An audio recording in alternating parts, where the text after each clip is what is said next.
Welcome to Tradies Who Lead, the podcast about everyday leadership for everyday legends. I'm Ashley Baltecki, a diesel mechanic by trade and your host. In this podcast, we hear from trade leaders from all industries and job titles about how they show up as everyday leaders so that we can learn from them and level up our leadership skills on site. Today, we talk all things business, sharing knowledge as tradies, and the need to pay attention to others to be effective leaders. In this episode, we're joined by Chad Perry, Director of Trik Con Construction and founder of Master Form Concrete Academy. With over 2 decades in the construction industry, Chad brings vast experience delivering high-quality concreting and formwork and a passion for sharing knowledge with the broader trade industry through the Master Form Concrete Academy. Chad's academy aims to mentor the next generation of concrete professionals, equipping them with the skills and mindset to thrive through technical and business skills. Join us as we delve into Chad's journey, his insights on leadership, and his vision for the future of his trade. Welcome to the podcast, Chad. Hey, Ashley, how are you? Yeah, really well. And you're joining us from Bali today, which is exciting. That's correct. I'm here in what should be sunny Bali, but it's actually quite wet, so a lot of rain at the moment. I guess Melbourne and Bali common at the moment. Just not the cold. It's still relatively warm even when there's rain, so that's the trade-off. Well, I'm looking forward to getting into your journey and I guess what's empowered you to be able to live overseas. Yep. What is leadership to you? Leadership to me obviously doesn't mean that it's just someone that holds power or can boss people around. It's about being open to nurture people and always having a positive mindset and trying to not have any negativity in what you do, whether you have a team of people, even if you're by yourself or you are on a site with obviously a lot of other tradies, you can still be a leader and implement your fundamentals of leadership, whether you do have people under you or you don't. So it's about, being positive, having a positive mindset, being able to work with just everybody and being open to, because everybody's different. So not one person is going to act the same to whether you give instruction or how you give instruction. So I just think about being able to read people and know what to say and when to say things. And it's not about bossing people around. It's just about showing people that it's not I'm the boss and you do what I say. It's about showing people what you've done throughout your career, whether you're early in the career or late in your career, and being able to teach them in a way that they will actually understand and then grow to become possibly leaders themselves, whether that be in running staff or their own. Now, I want to get into Master Form Concrete Academy a little bit later because I feel like that role of mentorship and trainer and support and leadership really comes out there. But I'd like to know where your leadership journey started. Started for me very young. So even when I'm a carpenter by trade and did my apprenticeship. So even halfway through my apprenticeship, I just sort of naturally felt comfortable taking on roles that, sort of nurtured where I've got to today. And so I've had that natural sort of leadership mentality already at a young age. And I started first company as soon as I walked out from my apprenticeship. So at 21, I was already off doing my own company and running my own show. So it was quite young, yeah. When it comes to leading others, what things were you doing that helped you get a better understanding of other people? So not being like a person of authority, I tend to people individually. So I get a feel of how you should talk to them, how they best respond to what you ask, and if they understand what you're asking as well. So it's more just about taking time to hear the people that you're trying to lead and get a better understanding of one way does not work for all. So it's just about, just over time, and the more people you interact with and the more people that you face with to offer your leadership, you'll get a better understanding on all those little bits and pieces on how to talk to people and get the most out of them as well. It sounds like a key part of that is actually just taking the time to observe and pay attention to other people. Yeah, it is, absolutely, because at the end of the day, whether you are the boss or whether you're a manager, if you're not getting the best out of your staff or crew or any productivity from them, Well, that's you. That buck stops with you. And if you can't produce a quality leadership attitude, then you're not going to be productive, and it will start to show, and it will lead to poor work and not getting jobs done on time. And obviously, people would leave and not want to work with you. And it just is a slippery slope that you don't want to go down. So, yeah, it is about paying attention and just taking everybody on their own merits. When it comes to business, you obviously got into it very young. So you have Tricon and Masterform Concrete Academy. With your academy, you're sharing your technical and business system knowledge with other tradespeople so that they can be more successful. What inspired you to launch that program and share that knowledge with others? I guess because I figured it all out for myself along the way. So 20 odd years of experience just figuring out along the way. And I firmly believe that if everyone should be successful, no matter what. If everyone's successful, it's a healthy industry, no matter what industry you're in, which means if everyone succeeds, you succeed. So that's why I would like to share what I've learned over the years and hopefully impart that onto people to get that right mindset. What is the mindset that people need to succeed in business or leadership? It's probably the old cliche. It's the can-do attitude. It's always been positive, no matter how many setbacks you have, because trust me, I've had many. And a failure does not mean that you're not succeeding. You actually will learn most from your failures. That's what I see as a win, because it then pushes you to not do what you did to fail in the first time. So it's just having that can-do attitude, and you just not give up and be persistent. Is there like top three to someone about how they can start a business or even just go up out in their workplace if they're the tradesperson and someone else is a game? What's just what you said, it's just about showing up. That's the first step. You have to be the one to do it. So no one else is going to do it for you. So the first step is always the hardest. And as you take more and more steps, it just becomes easier, and you can end up doing 20 tasks at once. And I don't mean trying to cut a timber and nail it in, or turn a bolt on a car or something. Like, you're wearing a lot of hats when you're trying to start your own business and your own company. So it's just about taking that first step and, yeah, get rid of those butterflies and the nerves. And the worst that can happen is you'll just back working on for someone on the tools or in an office, whatever it may be. What does that mentoring relationship look like when you are supporting and coaching others in their business or their trade?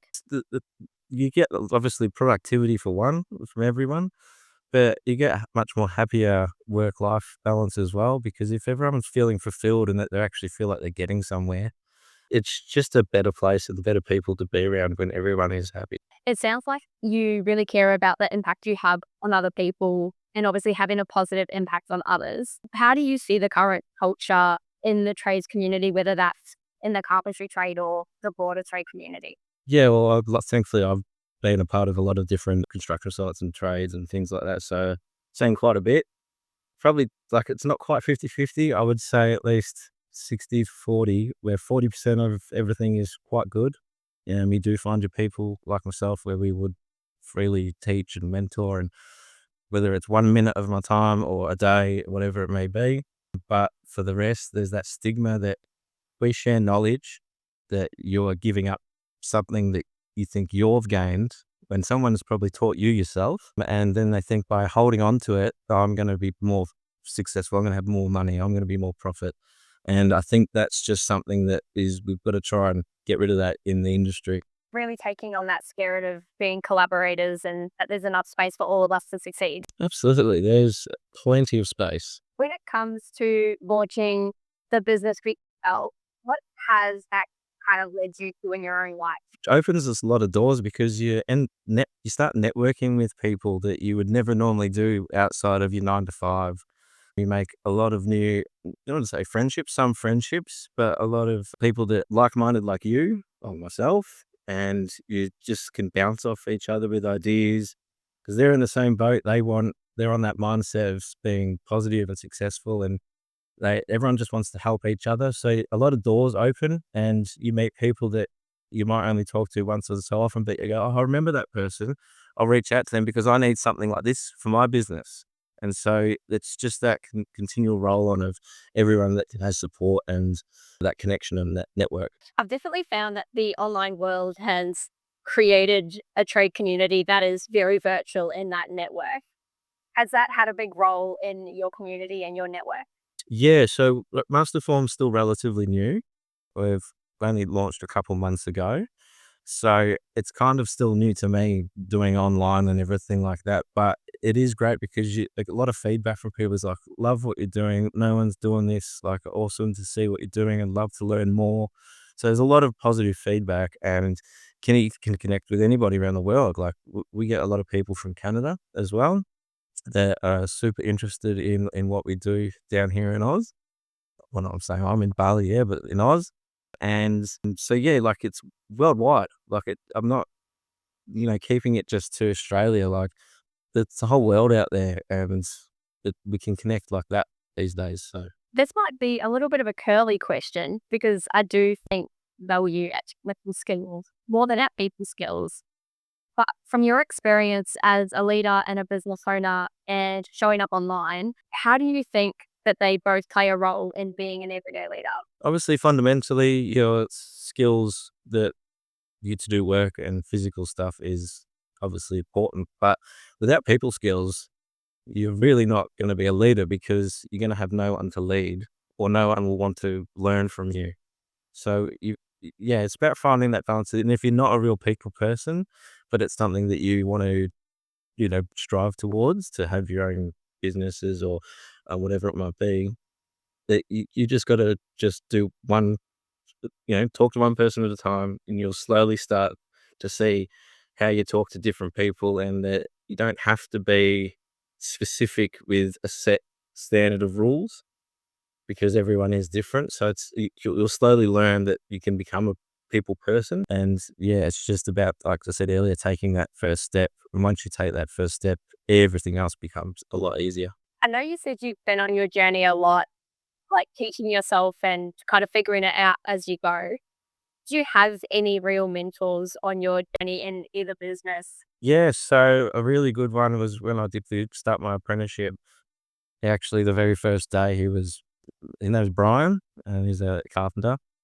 And he was super pissed off because his boss at the time, who was my new boss, wasn't getting him the right material or giving him the right people to work with. And then me, the brand new apprentice, rocks up. So at first he was super pissed and hated me. But after we got to know each other that day, people skills, he's become one of my oldest friends, and we stay in contact to this day. And he definitely mentored me a lot in the early days, and even now I'll still shoot and ask a question, even if it's just about life.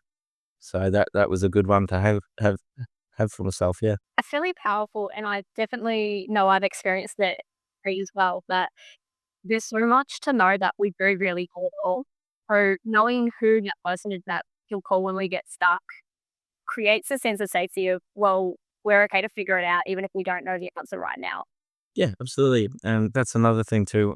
Obviously starting my business early, I've got a massive network, and there's always someone that I can talk to about just about anything, and they're happy to. So yeah, that's the first step, finding the right people. And once you do, you just start building on that, and your network comes from 1 to 100 to sometimes 1,000. So yeah, that's really important. People that help each other. Do you have any specific strategies or tips that you manage the team now in Tricom? Nothing too specific. It's sort of just what I find works best for what I've learned over the years. And again, it's about reading the person and who I've got working for me at the time, and what staff I'm using, or whether it's subcontractors. And if it's like an angry person, it's about implementing an easy day for some people that you want to get the most out of them from, so that you don't lose out. And it's just about finding what works best for you, because there's so many different ways to run a business. There's no set rules. You can't just pick up a book and go, oh, yep, that's what I'll do, and that's the only way to do it. Every situation requires a thought and some patience, and just think ahead a few times of what might be the consequence, or what might be the positive effect of what I'm about to implement or do. So it's just about just running through a process of different ways you can do something, and find what works best for you. and then you keep that process and then on to the next one. When it comes to, I guess, managing and influencing others, you've just demonstrated how much thinking and care it can take, and that can be quite exhausting. Are there things to do to maintain your own well-being, I guess, managing others? Oh, well, like I said, I live in Bali, not full time, obviously. I'm more back and forth to like a DIY phone. So it's just about having things in your life that keep you grounded. And for me, it's obviously being with my family. But if it's for others, if it's physical education, physical exercise, cold plunges, love doing that. I love listening to podcasts. Joe Rogan, for one, as most of us do. So it's just about making sure that you have time for yourself, because everyone burns out, and I've burnt out many times. You just have to, like, you can, if you're not a planner, don't plan, but just always make sure you got time for yourself. If you are a planner, schedule that time, turn my phone off at a certain time, and that's it. Everything else can wait, because nothing has to be done right now. Everything will get done, and it doesn't need to be done the second that there's a problem now and I've got to sort it out. Well, you know what? Tomorrow it's only 8 hours away. It can wait. It sounds like you're kind of just pausing and managing our own expectations can really help us maintain our stress and well-being. Absolutely. Yeah. Otherwise, you'll be on a road to nowhere fast. The final question I ask all the guests on the podcast is, what advice would you give to tradies about how they can show up as an everyday leader, whether they are the apprentice, fresh out of their time, or looking at taking on leadership or business responsibility? Just be invested. Just actually want to pay attention and give everything 100%. Because if it doesn't work, it means it wasn't that you didn't try. It means that the person who may have been your mentor leader isn't the right fit. So it just means that now you know what isn't, so that you can start to look for what is. So yeah, it's just about showing up 100% and give everything you've got while you're there. And it can be as simple as being punctual, not being late, and just asking questions, because there's nothing worse than when people don't want to ask questions, no matter how stupid it might sound. It just shows that you're wanting to learn, that you actually want to understand and grow. So ask questions, give it all 100%, and you should be fine. You've shared a lot about your business and leadership journey. It has been really encouraging about how we can take accountability, but also lean on our community for success. Thank you so much for your time and everything you've shared on the podcast today. Thank you so much for having me. Really appreciate it. If you enjoyed today's chat, please like this episode, subscribe to Tradies Who Lead, and follow us on socials for more content from your favourite guests. Thanks for joining me for this episode. We'll be back with another Everyday Legend in 2 weeks.